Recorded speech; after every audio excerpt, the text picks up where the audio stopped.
Welcome, guys. We've had the Austrian Grand Prix, and what a race we got. Brilliant action, early doors. It was fantastic. And now it's that time where I go through and rate each and every one of the drivers and how they got on over the whole weekend and my prediction review. Let's get to it.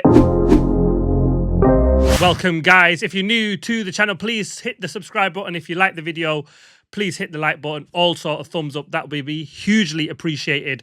As ever, we always start with the race winner. George Russell converts his pole position first time around, or the second time around of asking. It was so close, though, because it was nearly another world champion that took him off top spot in Max Verstappen. But George did the job. It was his early race pace, staying out of trouble, that got him the race victory. And yes, the sort of controversial pole position, not really on his part. That was the FIA. If they were going to call a yellow flag, should have been a double waved straight away. Fastest corner on the circuit, blind into the barrier. But George did a massive lift as he needed to do. Kimi Antonelli could have done the same. He admitted later it was his mistake. So George was wily old fox. I mean, if that was another world champion, if it was Max Verstappen, Lewis Hamilton, we'd be talking about that is one of the greats. That's what the great drivers do. They push the limits. Even without that, he still had a huge lift. So his lap up until that point was absolutely phenomenal. Huge lift, potentially. And he definitely lifted. I don't know if it was a huge lift, but he said it was so. But still, to take pole position by 2/10, no joke of a lap from George Russell. So he was absolutely brilliant in qualifying. In the end, unlucky for me, actually, because my predictions would have been absolutely phenomenal, especially when it comes for qualifying. And we'll get to that later in the video, so watch out for that. But yeah, absolutely brilliant from George Russell, despite that small bit of controversy. But in the race, I wouldn't say it's his best race, but he got the job done. And something that he said is really interesting post-race and kind of shows in his driving of what we've seen within his race is actually he wasn't the fastest driver on the circuit. That was Max Verstappen and Kimi Antonelli. There's no two ways about that. The fastest driver didn't win this Grand Prix. That was probably Kimi Antonelli. But he stayed out of trouble. He was clean. He got the job done on Saturday, which helped him on Sunday. And then he just managed pace, managed his tyres better. He said he drove an abnormal race, which actually really helped him because he didn't understand these tyres. He's had one set of tyres for about 6 years. Pirelli have changed the compound for this year. And George really struggled to just manage them through the race. And he just sort of admitted that Kimi Antonelli had done a better job than him when it comes to that. But despite not a great race, I think he was under pressure, not really needing to be so. His pace wasn't good. Could potentially have been beaten by a Red Bull. Should probably have been beaten by his teammate, who was unlucky with a couple of VSCs, which we'll get to him. But George crossed the finish line and he won't care about the rest of it. He'll look forward now. Finally, his second victory of the season, the first coming all the way back in Australia, which seems an absolute fortune of years ago, doesn't it? It's but high time. He's got the victory. He now steps on that from here. He goes to his home Grand Prix in Silverstone and will be hoping to replicate the performance and just upgrade that a little bit in Silverstone. But I think it'll be a very different Grand Prix in Silverstone to what we saw in Austria again. So I don't think he'll have it all his way there, but it's a really positive spring in his step. I'm giving him a 9 out of 10. Second place man, Max Verstappen. But for that crash at the end of qualifying, where would he have stuck his car potentially ahead of the two Ferraris, even potentially mixing it and splitting the two Mercedes? He was brilliant. Just snuck through in Q2 qualifying with the hope of keeping that extra medium tyre for the race. And was it just holding on to that strategy in the race that potentially cost him the race victory? Because strategy, potentially might have gone wrong for Red Bull, especially after his second stint where he just stayed out too long. His qualifying, the first lap was absolutely brilliant, and such a shame he dropped it at the end of qualifying on that run. Very unusual for him. He dropped and lost the corner or the car very early into the corner. Almost what we see Lewis Hamilton do in the race. Lewis a little bit more fortunate than Max Verstappen. I think Max obviously qualifying, you're on the ragged edge that little bit more. You're not quite so in the race. Lewis managed to save that, and I think it's just a rear wing flap adjustment. They've got the sort of Macarena wing style have Red Bull, but theirs is much faster in closing than the Ferraris. Their front and rear wings seem to close pretty much simultaneously, unlike the Ferraris where the rear wings is slower than the front. So that was really unfortunate because I think a higher up grid position and a better start from Max Verstappen would have meant that he wouldn't have lost as much time battling through the field, but he was brilliant in the race, cutting through Charles Leclerc, Kimi Antonelli, 2 cars in one corner was absolutely brilliant to watch. Then his battle with Lewis Hamilton was feisty, aggressive as always, right to the edge. He was also calling for a penalty potentially for Lewis Hamilton. I could see why he thought that, but passing around the outside, Max has been many a driver off track there, so I don't think he could have expected any presence from Lewis Hamilton this time around. But for me personally, I thought it was good, fair driving. And I think that period he lost a little bit too much time to George Russell. That let him, George, off the hook. And then the strategy called to go longer on the second stint, where even in the first stint, he only had a lap or two fresher tyres than George Russell, and he was catching him. So I don't think he needed the 4 or 5 lap offset that he did in the second stint.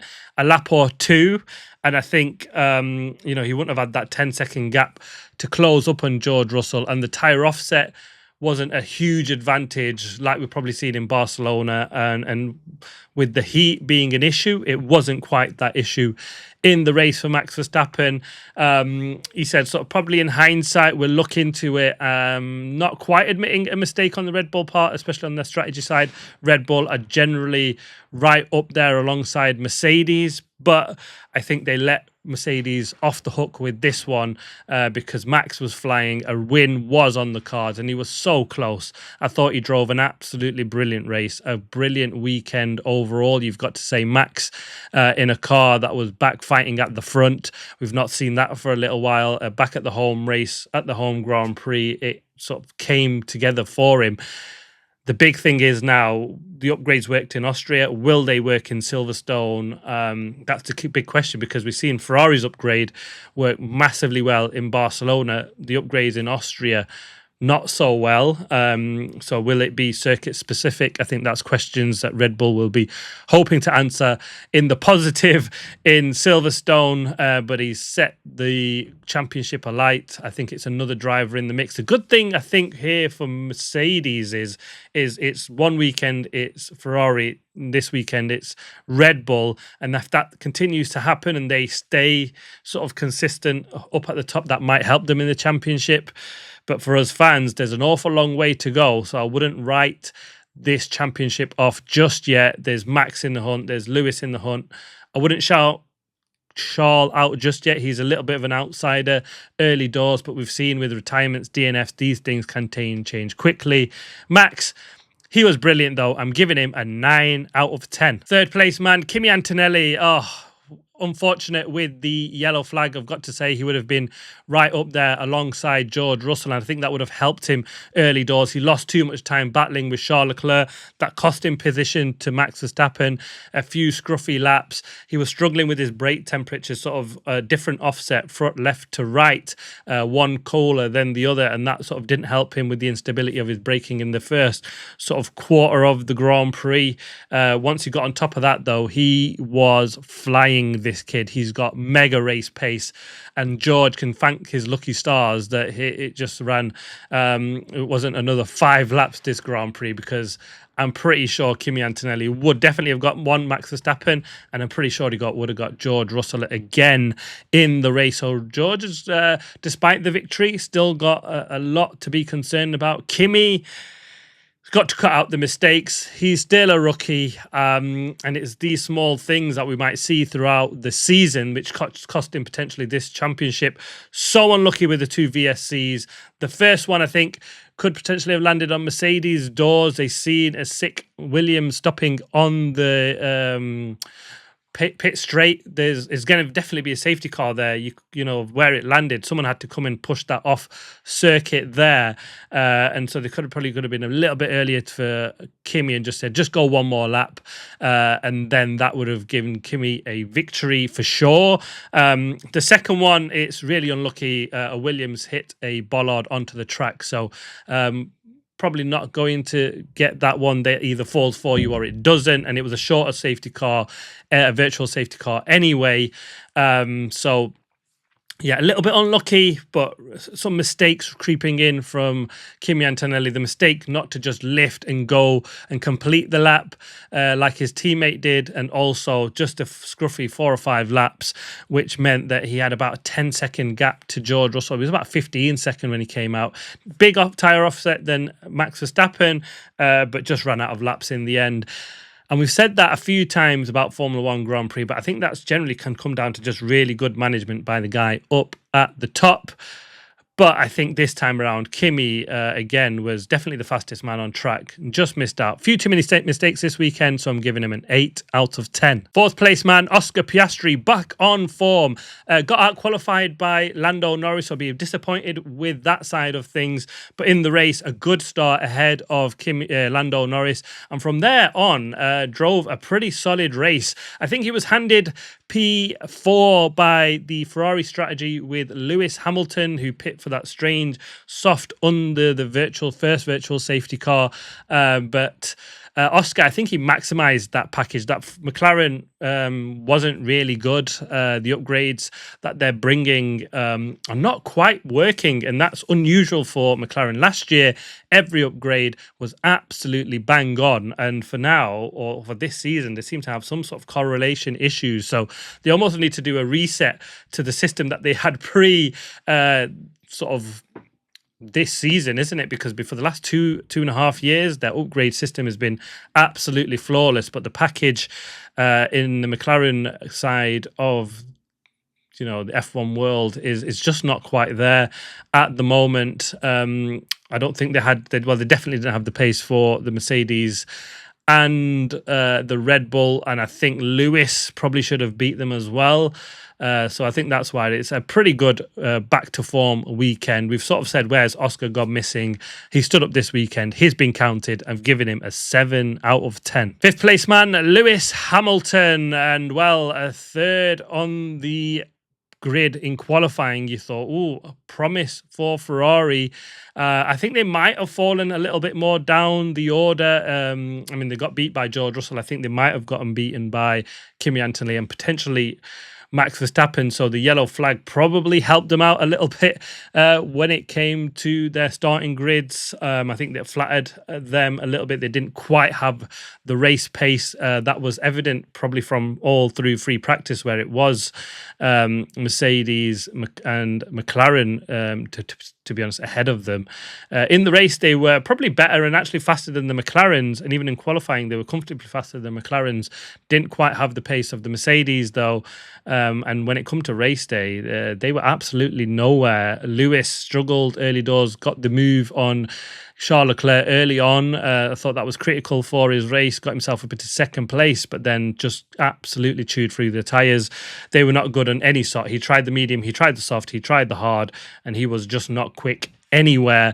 Strange safety car call pit. He was only on 12 lap fresh hards at the time. He pit under the virtual safety car. I think that was a strange strategy call from Ferrari, but I think they were looking at their deg and thinking, we're going to have to do 3 stops. This is a cheap stop, and that's why Lewis sort of also credited for a good strategy call from the team on that one. So you could say bizarre, but I think it was just they were not good this weekend.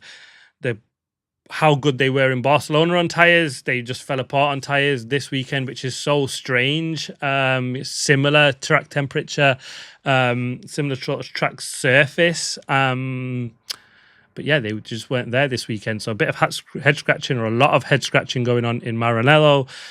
They'll go to Silverstone, where they've traditionally gone well, and Lewis has been brilliant around Silverstone, so I wouldn't bet against them bouncing back strongly. But this weekend was a little bit poor from Lewis and Ferrari. I think they gave away that fourth place to Oscar Piastri with the pit strategy call, even though they did get the cheaper virtual safety car pit stop. But I think they were still comfortably ahead of Oscar Piastri, and they gave that position up by pitting and going for the strategy that they did. Probably just hunting for pace, but it just wasn't there, whatever tire choice they made. For Lewis, a difficult weekend after a brilliant Barcelona. I'm giving him a 6 out of 10. Sixth place man, Isaac Hadjar, and a difficult qualifying session, but he was closer to Max Verstappen this weekend, just about a tenth and a half off. So it wasn't too bad. Race-wise, got not a great start. Stuck up with a battle with the Racing Bulls behind him, managed to get past them, managed to beat a McLaren in the end. So you've got to say he's done pretty well in the end for his race. Not a bad weekend, but not a great weekend either. His teammates on the podium, I think he'd be hoping for a little bit more. He's always generally quite hard on himself, but I think that can be, given where they are and where he is at the moment, I don't think that's a bad result. I think it's just that Max has stepped up a little bit and was fighting for a win, and Isaac being sixth, I think that car was actually a little bit faster than he'd shown throughout the race weekend, so I think he'll be hoping for a little bit more. Pretty solid though. I'm giving him a 7 out of 10. Seventh place man, Lando Norris, after a decent-ish qualifying, you've got to say, probably the best he could have hoped for, beat his teammate, but his race was really poor actually. He was looking backwards all the time, got passed by the Ferrari, and him and Charles Leclerc were in a great battle, passing each other with undercuts, overcuts, strategy calls, and good on-track action between the pair. Also, Lando Norris getting ahead of Charles Leclerc, but he had an absolute shocker.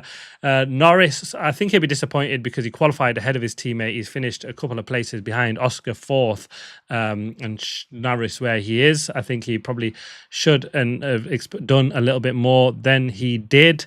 But I hope for better next time out in Silverstone. I'm giving him a 6 out of 10. Eighth place man, Charles Leclerc, and he's had an absolute stinker of a Grand Prix. Qualified in second place, got passed by Lewis Hamilton early doors. Then in a battle with Kimi Antonelli, got passed by Max Verstappen, got passed by Kimi eventually, then by Lando Norris to start second, finished eighth.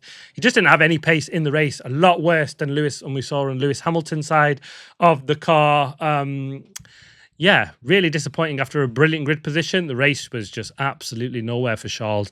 3 Grand Prix, you've got to say now, on the bounce where he's not been at the races. He's had to sign his new contract and it's all gone pear-shaped for him. Lewis had the better of him again pretty much all weekend. Surprised that he got that lap and out-qualified Lewis. But that was probably about as good as it got for him this weekend. I'm giving him a 4 out of 10. Ninth place man, Liam Lawson, the man on fire. I think he's been absolutely brilliant. Another really good weekend for him. Some great overtakes if you watch between him and I think it's a Red Bull as well up ahead, or an Alpine. Really good track action, passes the both of them in a corner, a bit like Max Verstappen. So good racing. Watch out for the clip if you've seen that on social media somewhere on Liam Lawson. If you haven't, go watch it. It's really good racing. And just where Liam Lawson is, he's in a really good place, getting consistency in the top 10, beating his teammate. His car was on fire for a good part of this Grand Prix, but he stuck with it. Strategy options, he got passed by Lindblad, but that was down to the team giving Arvid initially the better strategy, pitting early with the undercut because Arvid had pressure behind him. They reversed that for Liam, and Liam came out ahead, just ahead of Arvid Lindblad. But another really, really good weekend. I'm giving him an 8 out of 10. 10th place man, Arvid Lindblad. Actually on the pace, good weekend, finished in the points.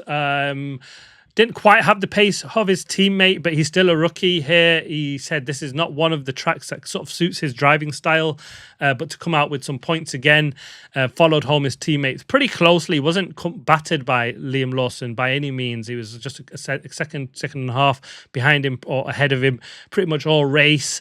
The two of them really close together again in qualifying as well. Almost nothing to split between the two.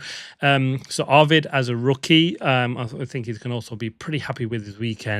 I'm giving him also an 8 out of 10. 11th place man, Gabby Bortoleto, a quiet weekend for him. Better out-qualified his teammate in qualifying.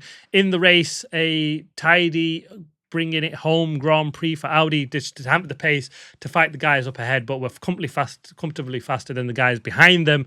And he just finished just outside the points, didn't quite have the pace that he would probably have hoped for, and didn't have any pace for points. But a solid weekend. I've given him a 6 out of 10. 11th place man, Nico Hulkenberg. Again, solid enough weekend. Not the great qualifying session, qualified behind Gabby Bortoleto, and I think that's why that took probably the shine off his weekend. Yeah, not a difficult, wasn't quite going to have the pace for points. Follows home his teammate, and because his teammates beat him, I'm giving him a slightly lower score. I'm giving him a 5 out of 10. 12th place man, Pierre Gasly, and it's been a difficult weekend for the Alpine. Just missed out on Q3. It's probably the highlight, wasn't it? So close to kicking out Max Verstappen to get himself into Q3, and if he pulled that off, would have been a phenomenal result for him in the Alpine. The Alpine didn't quite have the pace this weekend. They've just been sort of 6th, 7th best team also almost this weekend. So they need to find some pace, performance. They need to start bringing upgrades that actually work. A difficult weekend for Pierre Gasly. I'm giving him a 5 out of 10. Next up, Ollie Behrman and the Haas, again, like the Alpine, really struggling. Almost better than the three poorer class cars behind them, but not quite good enough to fight the Audis and the Alpines up ahead of them, although he did manage to beat an Alpine of Colapinto, so we can be pretty happy with that, and got the better of his teammate again this weekend. But a pretty anonymous weekend for Ollie Behrman. Brought it home. A solid drive. I'm giving him a 6 out of 10. Franco Colapinto next up. Again, a steady race weekend from Franco. But he was comfortably beaten by his teammate in qualifying. In the race, just kept out of trouble. Brought it home. Again, a bit like Ollie Behrman. Nothing to write home about, just a Sunday drive for him, and just brought the car home. I'm giving him a 5 out of 10. 16th place man, Esteban Ocon, and his race pace has just disappeared, isn't it? He's around the Williams and looking more like with the Aston Martins at times. So far off the pace. Another poor performance, you've got to say, because he was comfortably beaten by Ollie Behrman this weekend in qualifying and the race. And yeah, we've not quite seen the Esteban Ocon that we know stand up yet. Another difficult weekend for him. He needs to find his mojo from somewhere, because at this rate, he's just finding himself out of a seat for next season. I'm giving him a 4 out of 10. 17th place man, Alex Albon and Williams had a stinker again, 2 laps down, better than the Aston Martins, and well, the 2 Cadillacs didn't finish. Another weekend where it's not really much to write home about for the Williams. They're struggling. They're really in tier 3 of Formula 1 at the moment. And just, well, the only positive is unlike his teammate, he got to the checkered flag. A difficult weekend for Alex Albon. The car is just not quite there. I'm giving him a 4 out of 10. 18th place man, Fernando Alonso, the last classified finisher. Again, beats his teammate, who actually eventually DNF'd. Fernando Alonso, yeah, difficult weekend. Got a 5-second penalty for speeding in the pit lane. I don't really think it really affected his race. They are a country mile behind the guys behind them. The only positive here is that he's shown some reliability and got to the end, because otherwise, like we said in qualifying, he was a second slower than the Cadillacs. So, yeah, really difficult. Fernando, happy he got to the end, is probably as good as it can get, a 4 out of 10. Next up, the 4 DNFs. Lance Stroll got to lap 45, but, well, again, drove his race all the way at the back. The car's a stinker. I'm giving him a 3 out of 10. Then comes Carlos Sainz, retired 23 laps into the race and brought out the first virtual safety car. Was the leader of the 2 Williams drivers, so in terms of what he can do, he was better than his teammate this weekend. But again, it's poor when that's all you can say for a race weekend for him. I'm giving him also a 4 out of 10. Then comes Sergio Perez, and, well, he's generally found the end of the Grand Prix. Was the better of the 2 Cadillacs, but they lasted, 5 laps, 4 or 5 laps. He finished just got 1 lap more than Valtteri Bottas. Some sort of car issues. Their car was breaking down all weekend from start to finish. So I'm giving a 4 out of 10 for Sergio Perez. Valtteri got, I think, 2 laps, brake failure. So it's almost really hard to judge.